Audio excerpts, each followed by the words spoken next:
வானொலியில் நீங்கள் கேட்டு மகிழ்ந்த தென்கட்சி கோ. சுவாமிநாதன் அவர்களின் இன்று ஒரு தகவல் கதை தொகுப்பினை கேட்கலாம்.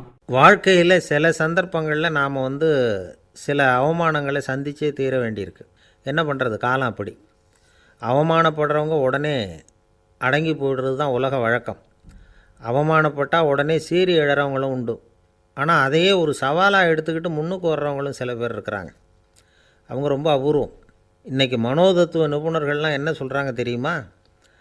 அவமானப்பட்டுட்டா உடனே அடங்கி போயிடக்கூடாதான். அதையே ஒரு சவாலாக எடுத்துக்கிட்டு மனசில் ஒரு வைராக்கியத்தோடு முயற்சி பண்ணினா வாழ்க்கையில் எல்லாரும் முன்னேறலாமா. அவமானங்கிறத நாம் வைராக்கியமாக மாற்றிக்கணும். அதுதான் வெற்றிக்கு வழி.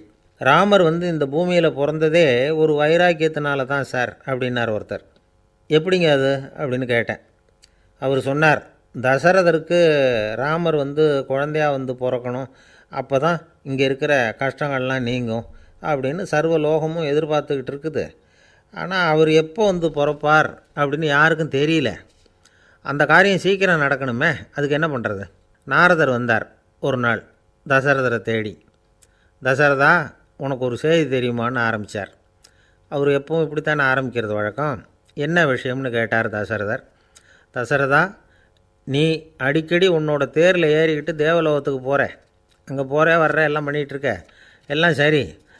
தேவலோகத்துலேயும் உன்னை நல்லபடியாக தான் வரவேற்கிறாங்க. தேவேந்திரன் உன்னை பிரியமாக அழைச்சிட்டு போய் தன்னுடைய அரியாசனத்திலேயே தனக்கு பக்கத்திலேயே உட்கார வைக்கிறான். நீயும் சந்தோஷமாக உட்காந்து பேசிவிட்டு வந்துடுற. ஆனால் நீ இங்கே வந்ததுக்கு அப்புறம் அங்கே என்ன நடக்குது தெரியுமா உனக்கு அப்படின்னாரான் நாரதர். என்ன நடக்குது எனக்கு ஒன்றும் தெரியலையே அப்படின்னாரான் தசரதர். நாரதர்கிட்ட கிட்டத்தில் கேட்டிருக்கார், கொஞ்சம் சொல்லுங்கள் என்னது அப்படின்னு. அவர் நெருங்கி வந்தாராம் நாரதரும். மெதுவாக அவர் காதோட காதாக சொன்னாராம். அதாவது நம்ம பாஷையில் சொல்லப்போனால் பற்ற வைக்கிறார். நீ அங்கே தேவேந்திரங்கிட்ட உட்காந்து பேசிவிட்டு வந்த பிறகு நீ அங்கே உட்காந்துருந்த அரியாசனத்தை தண்ணி ஊற்றி கழுவி சுத்தப்படுத்துகிறாங்க. நீ என்ன அந்த அளவுக்கு சுத்தம் இல்லாத ஆளா? தினம் குளிக்காமையாக இருக்கிற அப்படின்னாராம். தசரதருக்கு இது ரொம்ப அவமானமாக போயிட்டுது. அப்படியே செய்கிறாங்க அப்படின்னாராம். ஆமாம், நீ வேணும்னா நான் சொல்கிறது உண்மையாக இல்லையா அப்படின்னு சோதனை பண்ணி பார்த்துக்கோ அப்படின்னாரான் நாரதர். உடனே தசரதர் இதுக்காகவே புறப்பட்டு தேவலோகம் போனார். அங்கே வழக்கம் போலவே இவரை கூப்பிட்டு உட்கார வச்சு பேசிக்கிட்டு இருந்தான் தேவேந்திரன். கொஞ்ச நேரம் பேசிக்கிட்டு இருந்துட்டு சரி நான் கிளம்புறேன்னு புறப்பட்டார். சரி, அவனும் வாசல் வரைக்கும் வழி அனுப்பி வச்சுட்டு உள்ளே போயிட்டான். தசரதர் வெளியில் கொஞ்சம் நேரம் மறைஞ்சி இருந்துட்டு மெதுவாக உள்ளே எட்டி பார்த்தார் என்ன நடக்குதுன்னு. நாரதர் சொன்னது உண்மைதான். தசரதர் உட்காந்துருந்த ஆசனத்தை அங்கே 2 தேவர்கள் கழுவி சுத்தப்படுத்திக்கிட்டு இருக்கிறாங்க. தசரதரால் இதை தாங்கிக்க முடியல. அவருக்கு ரொம்ப அவமானமாக போச்சு. நேராக கிடுகிடுன்னு தேவேந்திரங்கிட்டே போனார். நான் உட்காந்துருந்த இருக்கையை சுத்தம் பண்ணுறியே, நான் என்ன அந்த அளவுக்கு பாவியா அப்படின்னு கேட்டார். ரொம்ப கோபமாக கேட்டார். தசரதரே, மனுஷனுக்கு 3 கடன்கள் உண்டு. தேவகடன், ரிஷி கடன், பித்ரு கடன். இதை தீர்க்காதவன் பாவியாகிறான். இதில் மகனை பெறுவதால் தான் பித்ரு கடன் தீரும். உனக்கு மகன் கிடையாது, அதனால் நீ பாவியாகிற. பாவி உட்காந்துருந்த இடம்ங்கிறதுனால அதை சுத்தம் செய்ய வேண்டியது எங்கள் கடமை அப்படின்னு நானாம் தேவேந்திரன். இந்த இடத்துல தசரதருக்கு ஏற்பட்ட அவமானம் ஒரு வைராக்கியமாக மாறிச்சு. தேவேந்திரனே கேட்டுக்கோ, ஒரு மகனை பெற்ற பிறகு தான் இந்த சபையில் மறுபடியும் அடி எடுத்து வைப்பேன் அப்படின்னு சொல்லிவிட்டு போயிட்டாராம். போய் புத்திர காமேஷ்டி யாகம் பண்ணார். புத்திரர்கள் பிறந்தார்கள். இந்த கதையில் உள்ள கருத்து என்னென்னா, தேவேந்திரன் தசரதரை அப்படி அவமானப்படுத்தலைன்னா அவருக்கு இப்படி ஒரு வைராக்கியம் பிறந்திருக்குமா? யோசித்து பார்க்கணும். நமக்கு ஏற்படுகிற சில அவமானங்களையும் வைராக்கியமாக மாற்றிக்குவோம். அப்படி மாற்றிக்கிட்டோம்னா வாழ்க்கையில் முன்னேறலாம். நம்ம ஆளுங்க சில பேர் அவமானத்தை வைராக்கியமாக மாற்றிக்கிறது எப்படி தெரியுமா? நம்மக்கிட்ட ஒரு பையன் சொன்னான், எங்கள் அப்பா என்னை எல்லாருக்கும் முன்னாடி வச்சு திட்டிவிட்டார், பொறுப்பு இல்லாமல் ஊர் சுற்றுறேன்னு சொல்லி அவமானப்படுத்தி விட்டார். இனிமேல் நீ என் முகத்திலேயே முழிக்காதரா போடான்னு வேறு சொல்லிவிட்டார். எனக்கு ரோஷம் வந்துட்டுது. அந்த அவமானத்தை வைராக்கியமாக மாற்றிக்கிட்டேன். அன்னையிலேருந்து அவர் முகத்திலேயே முழிக்கிறது இல்லை அப்படின்னா. அப்படியான்னு கேட்டோம். ஆமாங்க, அவர் வீட்டில் இல்லாத நேரமாக பார்த்து உள்ளே சமையல் கட்டுக்கு போய் சாப்பிட்டுட்டு நைஸாக வெளியில் வந்துடுவேன் அப்படிங்கிறான் அவன். ஒருத்தர் குதிரை ரேஸுக்கு போனார், பணம் கட்டினார், தோற்று போயிட்டார். மறுபடியும் போனார், பணம் கட்டினார், தோற்று போனார். அடுத்த தடவையும் பணம் கட்ட போனப்போ அவரை தடுத்து கேட்டோம், ஏன் சார் ஏற்கனவே விட்டது போதாதா, இன்னமும் இருக்கிறத விடணுமா அப்படின்னு கேட்டோம். விட்டதையெல்லாம் மொத்தமாக எடுக்க வேணாமா சார், அதுக்காக தான் தொடர்ந்து பணம் கட்டுறேன்னார் அவர். இவரை திருத்துறது ரொம்ப கஷ்டம். இது ஒரு மனநோய். மனநோய்களில் பல வகை உண்டு. மனநோய்கள் பிரிவு அட்டவணையில் சூதாட்டம்ங்கிறது அவதியுறும் நோய் அப்படிங்கிற தலைப்பில் வருது. சூதாட்டம் 2 வகைப்படும்னு சொல்கிறாங்க உளவியல் நிபுணர்கள். ஒரு வகை எப்படின்னா, நண்பர்களோடு சேர்ந்துக்கிட்டு மகிழ்ச்சியும் கிளர்ச்சியும் அடையிறதுக்காக ஈடுபடுறது, பிரச்சனைகளை தீர்க்கறதுல ஒரு ஆர்வம், கேளிக்கைக்காக கொஞ்சம் விட்டு பிடிக்கிறது அப்படிங்கிற மனுஷனுடைய அடி மனசில் உள்ள விபரீத பிணைய சுபாவம், இதெல்லாம் அதுக்கு காரணம். இன்னொரு வகை எப்படின்னா, சூதாட்டத்தில் ஈடுபட்டு ஒரு கட்டாய நிலைமைக்கு ஆளாயிடுறது, ஈடுபடு அப்படின்னு மனசு ஒரு வெறித்தன்மையை தூண்டிக்கிட்டே இருக்கும். இப்படிப்பட்டவங்களுக்கு நாம் தோத்துக்கிட்டு இருக்கோங்கிறது தெரியும், நாம் ஜெயிக்கிறதுக்கான சந்தர்ப்பம் இல்லைங்கிறதும் தெரியும். இதனால் நமக்கும் கஷ்டம், நம்ம சுற்றி இருக்கிறவங்களுக்கும் கஷ்டங்கிறதும் புரியும். அப்படி இருந்தும் சூதாடுவாங்க. இதுக்கு காரணம் சூதாடியின் பகற்கனவு அப்படிங்கிறாங்க நிபுணர்கள். இந்த நிலைமைக்கு கட்டாய சூதாட்டம் அல்லது நிர்பந்த சூதாட்டம் அப்படின்னு பேர் வச்சிருக்கிறாங்க. இப்படிப்பட்ட ஆசாமி இருக்கிறது பூரா விட்டுருவான், கடன் வாங்குவான், திருடுவான், இருந்தாலும் என்னைக்காவது ஒரு நாள் ஜெயிச்சிருவேன் அப்படின்னு சொல்லிக்கிட்டே இருப்பான். விட்டதை எடுத்துருவேங்கிற ஒரு நம்பிக்கை சுடர் அவனுக்குள்ளே எரிஞ்சுக்கிட்டே இருக்கும். இவனை மனநோயாளி அப்படின்னு சொல்லிட முடியாதான். என்ன காரணம்னா, இது மாதிரி ஆளுங்க கிட்ட மன போராட்டமோ கவலையோ பதட்டமோ இருக்கிறது இல்லை. சில விசேஷமான குணங்கள் இவங்க கிட்ட உண்டு. எதிர்ப்பு உணர்ச்சி, சிறுபிள்ளைத்தனம், சட்ட திட்டங்களையும் சம்பிரதாயங்களையும் உட தெரியாத மனப்போக்கு, பொறுப்பில்லாத தன்மை, நெறி தவறி நடக்கிறது எல்லாம் இவங்ககிட்ட உண்டு. ஆனால் வெளிப்பார்வைக்கு ரொம்ப சிநேகமாக இருப்பாங்க, அன்பாக இருப்பாங்க, அப்படி இருக்கிறதாக காட்டிக்குவாங்க. ஆதாயம், சுயலாபம் இதெல்லாம் கருதி தான் பழகுவாங்க. இவங்க கேட்குறப்ப நாம் பணம் கொடுக்கலன்னு வச்சுக்கோங்க, நம்மளை கை விட்டுருவாங்க. நம்ம மேலே அபாண்டமாக பழி சுமத்துறது கூட தயங்க மாட்டாங்க. தங்களுடைய சூதாட்ட நடவடிக்கைகளுக்கு சாதகமான காரணங்களை சொல்லிகிட்டு இருப்பாங்க. நீ வேணும்னா பாரு, ஒரே நாளில் நான் இழந்ததையெல்லாம் மீட்டு லட்சாதிபதி ஆறேன்னா இல்லையா பாரு அப்படிம்பாங்க. தோற்று போகிறத ஒரு படிப்பினையாக இவங்க எடுத்துக்கிறதே இல்லை. தோற்று போகிறதுலேயே இவங்களுக்கு ஒரு அலாதியான சுகம். தனக்குத்தானே துன்பத்தை வரவழைச்சிக்கிட்டு இன்பம் அடையிறதுக்கு தன்வதை சுகம் அப்படின்னு பேர். இவங்கெல்லாம் அந்த ரகம். சில பேர் எப்படி தெரியுமா, மந்திர எண்ணங்களை வரவழைச்சிக்கிறது, சூதாடுறதுக்காக ஆஃபீஸில் கையாடல் பண்ணுறது, அடுத்தவங்க கிட்டேருந்து திருடுறது. இந்த மந்திர எண்ணம் தீவிரமாச்சுன்னா ஒரு மாதிரியாக பேச ஆரம்பிச்சிருவாங்க. தோல்வி தான் சார் வெற்றிக்கு முதல் படியும்பாங்க. தன்னால் பகடக்காய்களையும் குதிரை ஓட்டிகளையும், அதாவது இந்த ஜாக்கிகள், அதெல்லாம் கட்டுப்படுத்த முடியுங்கிற பித்து நிலைக்கு இவங்கெல்லாம் தள்ளப்பட்டுருவாங்க. சில சூதாடிகள் ஆராய்ச்சி பார்த்ததில் என்ன தெரிய வந்தது தெரியுமா, அவங்கெல்லாம் குழந்தை பருவத்தில் அன்புக்காக ஏங்கினவங்களாம், புறக்கணிக்கப்பட்டவங்களாம், உதவிகளை பெற முடியாதவங்க, இப்படிலாம் இருந்திருக்கிறாங்க. இவங்க வளர வளர மற்றவங்க சௌகரியம் பற்றி அக்கறை இல்லாதவங்களாக ஆயிடுறாங்க. அதிர்ஷ்ட தேவதை தன்னோடு இருக்கிறாங்க அப்படிங்கிற அசையாத நம்பிக்கை இவங்களுக்கு. இவங்களை திருத்துறது ரொம்ப கஷ்டம். அதனால் பந்தயம், சூதாட்டம் இது மாதிரியான விஷயங்களை விட்டு விலகியே இருக்கிறது தான் நமக்கு நல்லது. ஒரு ஆள் சொன்னான், என்னுடைய குதிரை வேகமாக ஓடுறதுக்கு என்ன வழி அப்படின்னு கால்நடை மருத்துவர்கிட்ட யோசனை கேட்டேன். அவர் ஒரு பாட்டில் நிறைய மாத்திரைகளை கொடுத்து தினம் 2 மாத்திரை வீதமாக கொடுக்க சொன்னார். முதல் நாள் 2 மாத்திரையை கொடுத்துட்டு அது மேலே ஏறி உட்கார்றதுக்கு போனேன், அவ்வளவுதான். அதுக்குள்ளே அது அம்பு மாதிரி பாஞ்சு ஓடி போச்சு. நான் இன்னும் உட்காரவே இல்லை, அதுக்குள்ளே பாஞ்சு ஓடி போச்சு அப்படின்னா. அடடா, அப்புறம் நீங்கள் என்ன பண்ணீங்க அப்படின்னு கேட்டாங்க. என்ன பண்ணுறது, மீதி மாத்திரை பூராவே நான் முழுங்கி விட்டு அதுக்கப்புறம் துரத்தி பிடிச்சி அது மேலே ஏறி உட்காந்தேன் அப்படின்னா அவன். ஒரே ஒரு ஊரில் ஒரு ராஜா இருந்தார். அவர் பேரில் மக்களுக்கு ரொம்ப மரியாதை. அவ்வளவு நல்லா ஆட்சி புரிஞ்சுக்கிட்டு வந்தார். அவருக்கு வயசாயிட்டுது. அதனால் ஒரு நாள் அமைச்சரை கூப்பிட்டார். இதை பாருங்கள், எனக்கு வயசாயிட்டுது, அதனால் இந்த அரச பொறுப்பையெல்லாம் நீங்கள் ஏற்றுக்குங்க அப்படின்னார். அதுக்கப்புறம் ராணியை கூப்பிட்டார். வா, நாம் இனிமேல் இங்கே இருக்க வேணாம், காட்டுக்கு போய் தவம் பண்ணலாம் அப்படின்னு கூப்பிட்டார். இந்த செய்தி மக்களுக்கு அறிவிக்கப்பட்டது. மக்கள் உடனே கூட்டமாக அரண்மனைக்கு வர ஆரம்பிச்சுட்டாங்க. மன்னரை போய் பார்க்குறாங்க. அரசே, தாங்கள் எங்களுக்கு தந்தை மாதிரி, நீங்கள் காட்டுக்கு போயிட்டால் நாங்கள்லாம் இங்கே எப்படி இருக்க முடியும்? எங்களுக்கெல்லாம் எந்த துன்பமும் இல்லாமல் பார்த்துக்கிட்டு வர்றீங்க.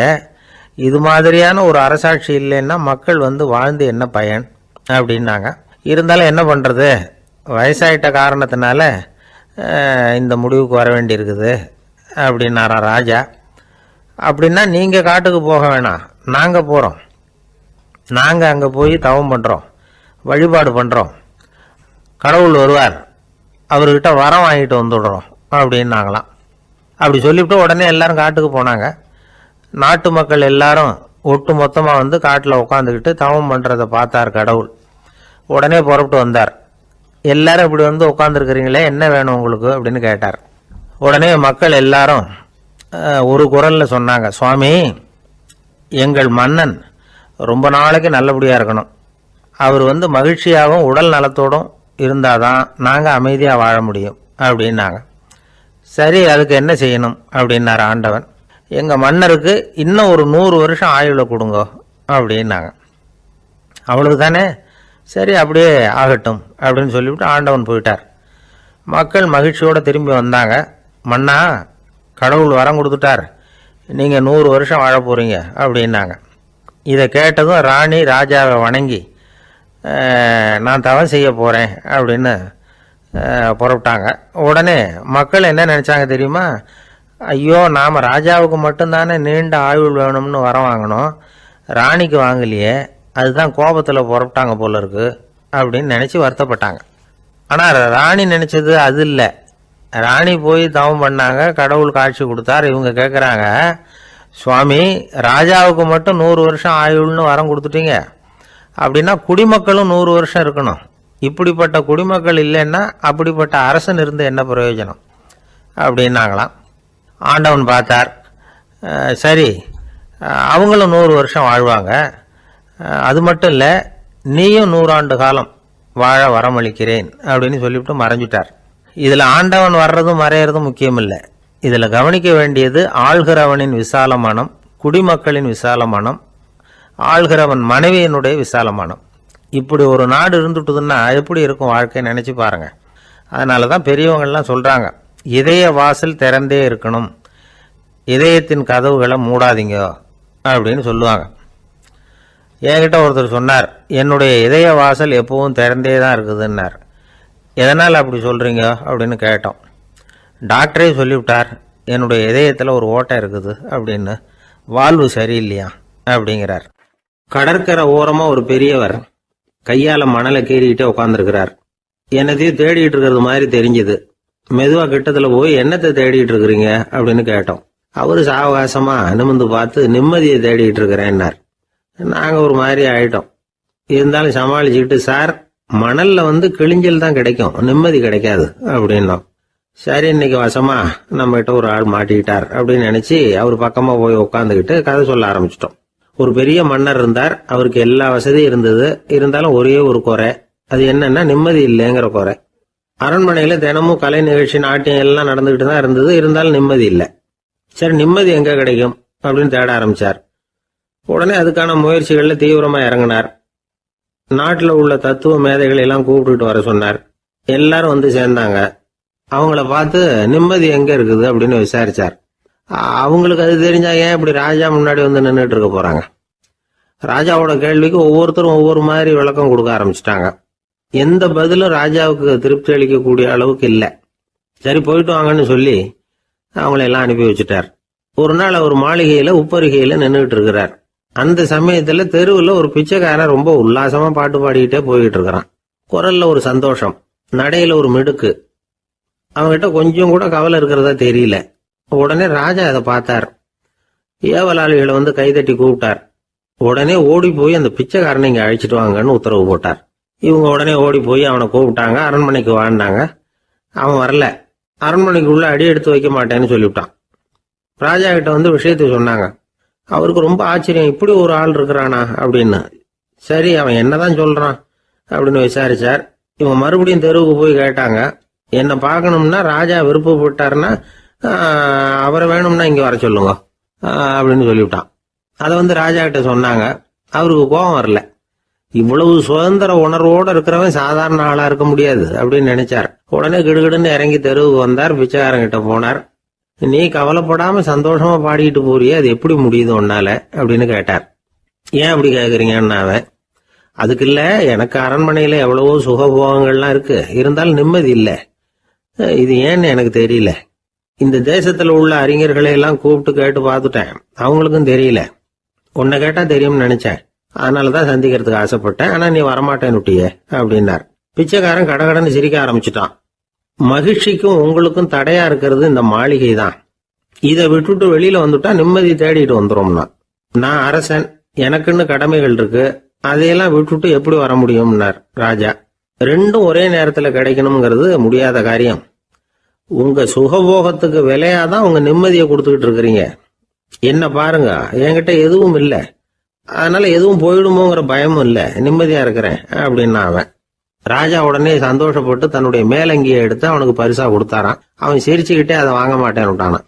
இதை நீங்க எனக்கு கொடுக்கறதுனால எந்த பயனும் இல்லை, அதே நேரத்துல அதை வாங்கிட்டேன்னா அடுத்த வினாடியிலிருந்து அதை எப்படி காப்பாத்துறதுங்கிற கவலை எனக்கு வந்து சேர்ந்துடும், அப்புறம் தூக்கம் வராது, நிம்மதி போயிடும் அப்படின்னானா. சொல்லிவிட்டு அவன் பாட்டுக்கு சந்தோஷமா பாடிக்கிட்டே போயிட்டான். நிம்மதி எங்க இருக்குங்கிறதையும் ராஜா தெரிஞ்சுக்கிட்டார். அந்த இடத்துக்கு தன்னால போக முடியாதுங்கிறதையும் அவர் புரிஞ்சுக்கிட்டார். இப்படி இந்த கதைய அந்த கடற்கரையில மணலை கீறிக்கிட்டே உட்கார்ந்துருந்தார அந்த பெரியவர்கிட்ட சொல்லி முடிச்சோம். அவர் முகத்துல ஒரு தெளிவு தெரிஞ்சது. எங்களை நிமிர்ந்து பார்த்தார். ரொம்ப நன்றிங்க, இப்ப எனக்கு தெரிஞ்சு போச்சு, நிம்மதி வேணும்னா அதுக்கு என்ன பண்ணணும்னு இப்ப நல்லா புரிஞ்சுக்கிட்டேன் அப்படின்னார். என்ன புரிஞ்சுக்கிட்டீங்கன்னு கேட்டோம். இனிமே இந்த பக்கம் வந்தா உங்க கண்ணுல படாத இடமா பார்த்து உட்காரணும்னு புரிஞ்சுக்கிட்டேன் அப்படின்னார். ஒரு ஆளு வேகமா நடந்து போய்கிட்டு இருந்தான். அவன் வேகமா நடக்கிறதுக்கு காரணம் வெயில் காலம், காலில் செருப்பு இல்லை, மணல் பாதை, அதுதான் வேகம். காலில் செருப்பும் இல்லாம கையில குடையும் இல்லாம அந்த ஆள் வெயில்ல நடந்து போய்கிட்டு இருக்கிறான். அந்த சமயத்துல இன்னொருத்தன் குதிரை மேலே ஏறி அந்த வழியா வந்துகிட்டு இருக்கிறான். அவன் காலில் செருப்பும் இருந்தது, கையில குடையும் இருந்தது. நடந்து போய்கிட்டு இருந்தவன் அந்த குதிரை ஆசாமியை பார்த்து கேட்டான், ஐயா, நீங்களும் குதிரை மேல உட்காந்துக்கிட்டு போய்கிட்டு இருக்கிறீங்க, அப்படி இருக்கிறப்போ உங்களுக்கு அந்த செருப்பு என்னத்துக்கு, அதை எனக்கு கொடுத்து உதவலாமே அப்படின்னா. குதிரை மேல உட்காந்துருந்தவன் யோசனை பண்ணி பார்த்தான். இவன் சொல்றது நியாயம்தானே அப்படின்னு சொல்லி தன்னுடைய செருப்பை கழட்டி அந்த வழிப்போக்கனுக்கு கொடுத்துட்டான். ரொம்ப நல்லதுங்க அப்படின்னு சொல்லி இவன் அதை வாங்கி காலில் மாட்டிக்கிட்டான். அதுக்கப்புறம் மறுபடியும் இவன் ஆரம்பிச்சான், ஐயா, நீங்க குதிரையில் போறதுனால போக வேண்டிய இடத்துக்கு வேகமா போய் சேர்ந்துருவீங்க, அதனால உங்க கையில் அந்த குடை என்னத்துக்கு, நான் நடந்து போயிட்டு இருக்கிறவன், ரொம்ப நேரம் நடக்க வேண்டியிருக்கும் இந்த வெயில்ல, அதனால அந்த குடையையும் எனக்கு கொடுங்களேன் அப்படின்னா. குதிரை வீரன் யோசனை பண்ணி பார்த்தான். இதுவும் நியாயம்தானே அப்படின்னு அவனுக்கு தோணுச்சு. உடனே இறக்கப்பட்டு தன் காலில் இருந்த செருப்பை கொடுத்தது மாதிரியே தன் கையில் இருந்த கொடையையும் இவங்கிட்ட கொடுத்துட்டான். அதுக்கப்புறம் அவன் நிம்மதியாக புறப்பட்டான். இப்போ மறுபடியும் கை தட்டி அவனை நிறுத்தினான். கீழே நின்றுட்டு இருந்தவன், என்னப்பா ஏன் என்ன நிறுத்தின, இன்னும் ஏதாவது வேணுமா உனக்கு அப்படின்னா குதிரையில் இருந்தவன். இவன் மெதுவாக வாயை திறந்து அந்த குதிரையையும் என்கிட்ட கொடுத்துருங்களேன்னா. அந்த குதிரை வீரன் இப்போ ஒரு கணம் யோசனை பண்ணி பார்த்தான். உடனே என்ன பண்ணான் தெரியுமா, தன்கிட்ட இருந்த குதிரை சவுக்கை எடுத்தான். குதிரை சவுக்கால அந்த ஆளை வாங்குவாங்கன்னு வீசி தள்ளிவிட்டான். இவ்வளவு சவுக்கடியும் வாங்கிக்கிட்டு இந்த ஆள் என்ன பண்ணான் தெரியுமா, சிரிக்கிறான். அடி வாங்கிட்டு யாராவது சிரிப்பாங்களா? குதிரை வீரனுக்கு ஒன்றும் புரியல.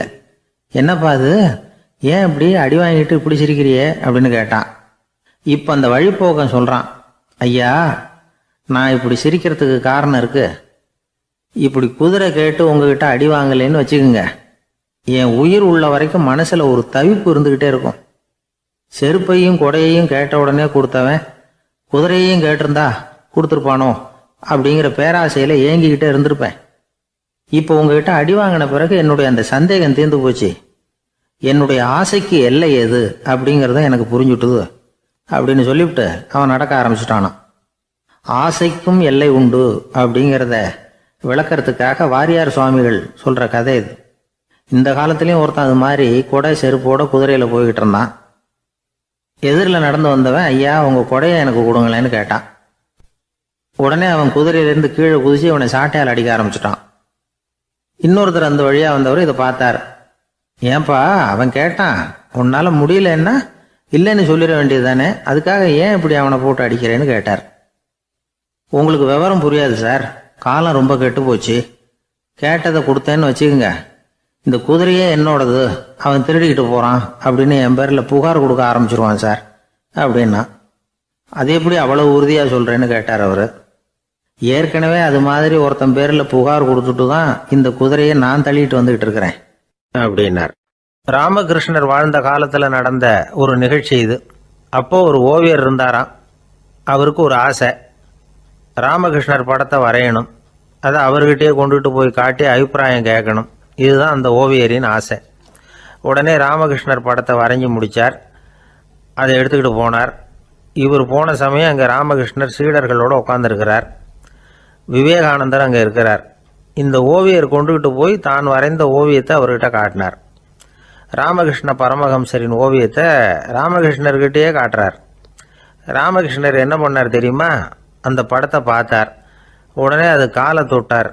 குருதேவருடைய இந்த செயல் சீடர்களுக்கு ரொம்ப வியப்பை உண்டு பண்ணிச்சு. சில பேர் மனசுக்குள்ளேயே ரொம்ப குழம்பி போக ஆரம்பிச்சிட்டாங்க, என்ன இப்படி பண்ணுறாருன்னு. என்ன இது அவரோட படம், அவரே அவரோட படத்தின் காலை தொடுறார் அப்படின்னு யோசித்தாங்க. சில பேர் ஒன்றும் புரியாமல் ஒருத்தர் பார்த்து சிரிச்சுக்கிட்டாங்க. அந்த இடத்துல சீடர்கள் மட்டும் இல்லை, சீடர் அல்லாத பல பேர் இருந்தாங்க. தன்னுடைய காலை தானே தொடர இவருடைய செயல் பற்றி என்ன நினைக்கிறது அப்படின்னு அவங்களும் குழம்பி போய் நிற்கிறாங்க. அந்த படத்தை வரைஞ்சி அவர்கிட்ட காட்டின அந்த ஓவியருக்கும் அதிர்ச்சி. இருந்தாலும் அவர் சீடர் கிடையாது. அதனால் கொஞ்சம் துணிச்சலை வர வச்சுக்கிட்டு கேட்டார், என்னங்க இது, என்னால் என்னுடைய கண்களையே நம்ப முடியல. இது உங்கள் சொந்த உருவப்படம், நீங்கள் உங்கள் சொந்த கால்களையே தொடுறீங்க, இது எங்களுக்கு கொஞ்சம் சங்கடமாக இருக்குதே அப்படின்னார். ராமகிருஷ்ணரின் கண்களில் ஆனந்த கண்ணீர் வழிஞ்சுதான். அவர் சொன்னாராம், இது என்னோட படம்ங்கிறது எனக்கு தெரியும், ஆனால் இது என்னோட படம்ங்கிறதுனால நான் இதோட காலை தொடலை. நீ என்னுடைய சமாதி நிலையை இந்த படத்தில் படம் பிடிச்சி காட்டியிருக்கிற, அதனால் அதோட காலை தொடறேன். சமாதி நிலையில் யார் இருந்தாலும், அது என்னுடைய படமாக இருந்தாலும் சரி அல்லது வேறு யாருடைய படமாக இருந்தாலும் சரி, படம் யாருதுங்கிறது முக்கியம் இல்லை. இதில் எது முக்கியம்னா அது தன்னை உணர்ந்த ஒரு உணர்நிலையின் படம். அப்படி இருக்கிறப்போ அதோட காலை நான் தொடணும். அதுக்கு நீங்கள் எல்லாரும் ஏன் சங்கடப்படுறீங்கன்னு எனக்கு தெரியல அப்படின்னாராம். இப்போ தான் அங்கேருந்து சீடர்களுக்கும் மற்றவங்களுக்கும் விவரம் புரிஞ்சுதான். இதுக்கு முன்னாடி யாரும் செய்யாததை இவர் செஞ்சிருக்கிறார், ஆனால் அவருடைய காரணம் ரொம்ப நியாயமானது அப்படிங்கிறத உணர்ந்தாங்களாம். இதுவரைக்கும் ஆன்மீகத்தில் சமாதி நிலை, அதாவது தன்னை உணர்ந்த நிலை பற்றி புரிஞ்சுக்கிட்டோம். இல்லறத்தில் ஏற்படக்கூடிய சமாதி நிலை பற்றி உங்களுக்கு தெரியுமா? ஒரு அம்மா டாக்டர்கிட்ட வந்து சொன்னாங்களாம், டாக்டர், என் வீட்டுக்காரருக்கு உடம்புல ஏதோ கோளாறுன்னு நினைக்கிறேன், நான் எவ்வளவு நேரம் பேசினாலும் காதில் விழாத மாதிரி உட்கார்ந்துருக்கிறார் அப்படின்னு ஆகலாம். அதுக்கு அந்த டாக்டர் சொன்னாராம், அம்மா, அது உடம்பு கோளாறு இல்லை, அது ஒரு பெரிய திறமை அப்படின்னாராம். ஒரு மனுஷனுக்கு 3 விதத்தில் கர்வம் உண்டாகிறதுக்கு வாய்ப்பு உண்டு. பணம், பதவி, புகழ். பணம் அதிகமாக வந்தால் கர்வம் வரலாம், பதவி பெருசாக வந்துட்டுதுன்னா கர்வம் வரலாம், புகழ் அதிகமாக போனாலும் கர்வம் வரலாம். இந்த 3 வகையான கர்வத்துக்கும் இடம் கொடுக்காமல் இருக்கிறாங்க பாருங்கள், அவங்க தான் சிறந்த மனிதர்கள். ஒரு பெரிய பொறுப்பில் இருக்கிறவங்களுக்கு கர்வம் வந்துடக்கூடாது. அப்படி வந்துட்டுதுன்னா அது எல்லாருக்கும் இடைஞ்சல். ஒரு ராஜா இருந்தார். அவர் ஒரு நாள் தன்னுடைய தலைநகரத்தை சுற்றி வந்துக்கிட்டு இருந்தார். ஒரு இடத்துல ஒரு அழகான நிலத்தை பார்த்தார். ஆஹா, இந்த இடத்துல நமக்குன்னு ஒரு மாளிகையை கட்டினா எவ்வளோ நல்லாயிருக்கும் அப்படின்னு நினச்சார். ராஜா நினச்சா அது முடியாத காரியமா? சரி, இந்த நிலம் யாருக்கு சொந்தம்னு விசாரிங்க அப்படின்னார் பக்கத்தில் இருந்தவங்கக்கிட்ட. அவங்கெல்லாம் ஓடி போய் விசாரித்தாங்க. அந்த இடம் ஒரு வயசான கிழவிக்கு சொந்தம், வயசான அம்மாவுக்கு சொந்தமாக. அந்த அம்மா தான் அதில் ஒரு குடிசையை போட்டு குடியிருந்துகிட்டு இருக்கிறாங்க. சரி, அந்த நிலத்துக்கு ஒரு விலையை நிர்ணயம் பண்ணி அதை அந்த வயசான அம்மாக்கிட்ட கொடுத்துருங்கோ அப்படின்னு உத்தரவு போட்டார் ராஜா. ஆனால் அந்த அம்மா, இது எங்கள் பூர்வீக இடம், இதை விற்க மாட்டேன் அப்படின்னு சொல்லிவிட்டுது. சரி, 2 பங்கு விலை கொடுக்குறோம்னு சொல்லி பாருங்க அப்படின்னாங்க. அப்படியே சொன்னாங்க அரண்மனை ஆட்கள். அதுக்கும் சம்மதிக்கலை அந்த அம்மா. இதை கேள்விப்பட்டதும் ராஜாவுக்கு கோபம் வந்துட்டுது. தன்னுடைய ஆளுங்களை கூப்பிட்டார். போய் அந்த குடிசையை பிரித்து எறிங்க, காசெல்லாம் ஒன்றும் கொடுக்காதீங்க அப்படின்னு கத்தினார். அவ்வளோதான். அடுத்த நிமிஷம் அரண்மனை ஆசாமிகள் போனாங்க, குடிசையை பிரித்து எறிஞ்சாங்க. அந்த வயசான அம்மா இருக்குது, அதுவும் அந்த இடத்த விட்டு துரத்தி விட்டாங்க. அந்த இடத்துல ஒரு அரச மாளிகையை கட்டி முடிச்சிட்டாங்க. அந்த வயசான அம்மா பாவம், ராஜாவே இப்படி பண்ணால் யார்கிட்ட போய் முறையிட முடியும்? ஒரு ஞானி இருந்தார், அவர்கிட்ட போய் சொன்னாங்க. அவர் இவங்க சொன்னதை கேட்டு மனசில் வச்சுக்கிட்டார். ஒரு நாள் அந்த ராஜாவே இந்த ஞானியை கூப்பிட்டார். புதுசாக ஒரு மாளிகை கட்டியிருக்கிறேன், வந்து பாருங்கன்னு. சரின்னு சொல்லி இந்த பெரியவர் ஒரு நாள் இந்த மாளிகைக்கு போனார். சும்மா போகல, ஒரு கழுதையையும் ஓட்டிகிட்டு போனார். கொஞ்சம் சாக்குகள், வெத்து சாக்கு, அதையும் எடுத்து கழுதை முதுகில் போட்டு கழுதையை ஓட்டிகிட்டு போகிறார். ராஜா பார்த்தார். அவருக்கு இது ஆச்சரியமாக இருந்தது. என்ன இது, மாளிகைக்கு வந்துட்டு போங்கன்னு கூப்பிட்டா கழுதை சாக்கு இதெல்லாம் கொண்டு வராரு, ஒன்றும் புரியலையேன்னு நினச்சார். எதுக்காக இதெல்லாம்னு கேட்டார். அரசருடைய தோட்டத்திலேருந்து கொஞ்சம் மண் எடுத்துகிட்டு போகிறதுக்கு ஆசைப்பட்றேன், அதுக்கு நீங்கள் அனுமதி கொடுக்கணும் அப்படின்னாரு இவர். இது என்ன வேடிக்கையான கோரிக்கையாக இருக்குது அப்படின்னு நினச்சார் ராஜா. இருந்தாலும் மண் தானே கேட்குறாரு, எடுத்துகிட்டு போகட்டுமே அப்படின்னு நினச்சார். சரின்னு அனுமதி கொடுத்தார். அந்த பெரியவர் தோட்டத்துக்கு போனார், மண்ணை வெட்டினார், சாக்கில் போட்டு நிரப்புனார். ராஜாவை கொஞ்சம் கிட்ட வாங்கன்னு கூப்பிட்டார். இந்த மண் மூட்டையை தூக்கி கழுதையோட முதுகில் வைக்கணும், கொஞ்சம் உதவி பண்ணுங்கன்னார். ஓ பண்ணுறேனே அப்படின்னு சொல்லி ராஜா கிட்ட போனார். மூட்டையை தூக்கி பார்க்குறாரு, முடியல, திணறி போயிட்டார். இப்போ அந்த ஞானி பேசினாராம். அரசே, இந்த ஒரு சாக்கு மண்ணையே உங்களால் தூக்க முடியல, அந்த கிழவிகிட்ட இருந்து அந்த அக்கிரமமாக அபகரித்த இந்த தோட்டம் பூராவையும் சுமக்கணும்னு ஆசைப்படுறீங்களே, அது உங்களால் முடியுமா அப்படின்னு கேட்டாராம். ராஜா யோசனை பண்ண ஆரம்பித்தார். தன்னுடைய செயலுக்காக வருத்தப்பட்டாராம். அந்த வயசான அம்மாவை உடனடியாக வரவழைச்சார். தாயே, தப்பு பண்ணிட்டேன், என்னை மன்னிச்சுக்குங்க, இன்னையிலேருந்து இந்த மாளிகையும் தோட்டமும் உங்களுக்கு தான் சொந்தம் அப்படின்னு சொல்லிவிட்டாராம். போகிறப்ப இந்த உலகத்திலேருந்து எண்ணத்தை எடுத்துகிட்டு போக போகிறோம், அதனால் ரொம்பவும் அலட்டிக்க வேண்டியதில்லை, கர்வப்பட வேண்டியதில்லை அப்படிங்கிறது ஒரு பெரிய உபதேசம். ஒரு பெரிய மனுஷன் சாக கிடந்தார், ரொம்பவும் அழுதார். ஏன் அழறீங்க அப்படின்னு கேட்டாங்க சுற்றி இருந்தவங்க. நான் சாகிறதுக்காக கவலைப்படலை, நான் நம்ம ஜனங்களுக்காக எவ்வளவோ காரியம்லாம் செஞ்சுக்கிட்டு வந்தேன். நான் செஞ்சுக்கிட்டு வந்த சேவையை இனிமேல் யார் செய்ய போகிறாங்க, அது யாரால் முடியும், அதை நினச்சி தான் அழறேன் அப்படின்னாராம். ஒருத்தர் முன்னாடி வந்தார். அதுக்காக நீங்கள் கவலைப்படாதீங்க, உங்கள் சேவையை தொடர்ந்து செய்கிறதுக்கு என்ன மாதிரி இளைஞர் பட்டாலும் தயாராக இருக்குது, இருந்தாலும் எங்கள் கவலை என்னென்னா அப்படின்னு இழுத்தார். என்ன சொல்லுங்கன்னு கேட்டார் அவர். நீங்கள் இது வரைக்கும் என்ன சேவை செஞ்சுக்கிட்டு வந்தீங்க, அதுதான் எங்களுக்கு இன்னமும் புரியாத புதிராக இருக்குது அப்படின்னாராம் அவர். ஒரு நண்பர் சினிமா படம் தயாரிக்கிறவர், அவர்கிட்ட ஒரு நாள் பேசிக்கிட்டு இருந்தேன். அது எப்படி சார், நீங்கள் எடுக்கிற எந்த படமும் கையை கடிக்காத அளவுக்கு எடுத்துடுறீங்களே, அது எப்படின்னு கேட்டேன். அது ஒன்றும் பெரிய விஷயம் இல்லை சார், பெண்களுக்குன்னு சில உருக்கமான காட்சிகள், இளைஞர்களுக்குன்னு சில நடனங்கள், அடிதடி காட்சிகள், அப்புறம் வயசானவங்களுக்குன்னு சில ஆன்மீக காட்சிகள், சின்ன பிள்ளைங்களுக்கு சிரிப்பு, இப்படி எல்லாமும் சேர்த்து நான் படம் எடுக்கிறேன். மசாலா படம்னு பேர். இது ரொம்ப பெருசாக இல்லைன்னாலும் ஓரளவுக்கு சுமாராக ஓடிடும், கையை கடிக்காது அப்படின்னார். இது ஒரு உத்தி. சில பத்திரிகை ஆசிரியர்களும் இந்த உத்தியை கையாளுறது உண்டு. இந்த உத்திக்கு பார்னம் உத்தி அப்படின்னு பேர், பார்னம் எஃபெக்ட் அப்படின்னு சொல்லுவாங்க. அதாவது ஃபீனியஸ் டி பார்னம் அப்படின்னு ஒருத்தர் அமெரிக்காவில் இருந்தாராம். அதாவது 19ஆம் நூற்றாண்டில் அமெரிக்காவில் கொடிகட்டி பறந்த ஒரு சர்க்கஸ் நிறுவனத்தின் அதிபர் அவர். இந்த உலகத்தில் ஒவ்வொரு நிமிஷமும் ஒரு ஏமாளி பறந்துக்கிட்டே இருக்கிறான் அப்படிங்கிறது அவருடைய சித்தாந்தம். ஒவ்வொருத்தரையும் திருப்திப்படுத்துகிற அளவுக்கு அம்சங்களை கொஞ்சம் கொஞ்சமாக கலந்து கேளிக்கை நிகழ்ச்சிகளை நடத்தினது தான் அவருடைய மகத்தான வெற்றிக்கு காரணம். அதனால் அந்த உத்தியை யார் கடைப்பிடிச்சாலும் சரி, அதுக்கு பார்னம் உத்தி அப்படின்னு பேர் வந்துட்டுது. ஜோசியம் சொல்கிறவங்களுக்கும் இந்த உத்தி தான் கை கொடுக்குது. ஒரு விஷயத்தை ஒருத்தருடைய கோள் நிலைகள் அல்லது கையெழுத்து நிரூபிக்கிறதாக அவர்கிட்ட சொன்னால் அதை அவர் நம்பிவிடுவார். ஆனால் அந்த விஷயம் நல்லதாக இருக்கணும், நேர்மையானதாக இருக்கணும், அதாவது பாசிட்டிவாக இருக்கணும். 8ஆம் இடத்துல குரு, 9ஆம் இடத்துல சனி, நீங்கள் ஒரு பெரிய மேதை தான் அப்படின்னு சொல்லுவாங்க. கேட்குறவங்களுக்கு அதை மறுக்கிறதுக்கு மனசு வராது. அப்படி சொல்லும் பொழுது கூடவே என்ன கொஞ்சம் முன்கோபம் அதிகமாக இருக்கும், இருந்தாலும் அது உடனே மறைஞ்சிரும் அப்படின்னு சில அற்ப விஷயங்களையும் சொன்னாலும் அதையும் சரிதான்னு சொல்லி ஒத்துக்குவாங்க. ஆளுமையை எடை போடுகிற ஒரு நிறுவப்பட்ட உத்தியின் மூலமாக தன்னுடைய குணாதிசயங்கள் கண்டுபிடிக்கப்பட்டதாக அவர் நம்புறது தான் இதுக்கு காரணம். இந்த மாதம் பணத்தட்டுப்பாடு கொஞ்சம் இருக்கும், உடம்புல ஏதாவது கொஞ்சம் அசௌகரியம் இருக்கும், வீட்டுக்குள்ளே லேசாக மனஸ்தாபம் வரலாம், இது மாதிரி பொதுப்படையாக சிலதை சொன்னாலே போதும், மக்களை நம்ப வச்சுடலாம். இதெல்லாம் நமக்கு மட்டும்தான் ஏற்படுது அப்படின்னு சொல்லி அவங்க நினைக்கிறது தான் காரணம். இதுதான் பார்னம் உத்திங்கிறது.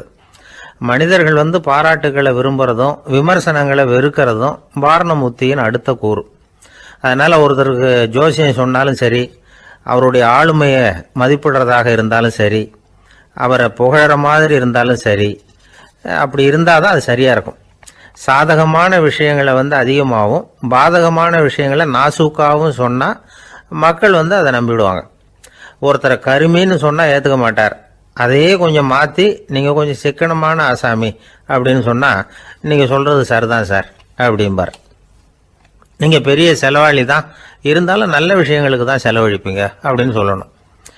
இப்படி இந்த வாரணம் உத்தியை கடைபிடிச்சி இன்னைக்கு வெற்றிகரமாக காலம் தள்ளுறவங்க நிறைய பேர் இருக்கிறாங்க. இந்த உலகத்தில் ஒவ்வொரு நிமிஷமும் ஒரு ஏமாளி பறந்துக்கிட்டே இருக்கிறான் அப்படிங்கிறது தான் ஃபீனியஸ் பார்னம் அவர்களுடைய நம்பிக்கை. அதை விட அடுத்தவங்களை ஏமாளியாக நினைக்கிற மனுஷர்கள் தான் இன்னைக்கு உலகத்தில் ரொம்ப அதிகம். ஒருத்தர் தன்னுடைய மேல் அதிகாரிகிட்ட போய், ஐயா ஒரு நாள் லீவு வேணும், என் தங்கச்சிக்கு கல்யாணம் அப்படின்னார். அவர் பார்த்தார், ஒரு 10 நிமிஷம் வெளியில் இருங்கன்னார். 10 நிமிஷம் கழித்து கூப்பிட்டார், இதை பாருங்க, நீங்கள் சொல்கிறது பொய். இப்போ உங்கள் தங்கச்சிக்கு ஃபோன் பண்ணேன், அவங்க தனக்கு 2 வருஷத்துக்கு முன்னாடியே கல்யாணம் ஆகிட்டதாக சொல்கிறாங்க அப்படின்னார். உடனே இவர் சொன்னார், சார் இப்போ நீங்கள் சொல்கிறதும் பொய்யா தான் இருக்கணும், ஏன்னா நிஜமாக எனக்கு ஒரு தங்கச்சியே கிடையாது.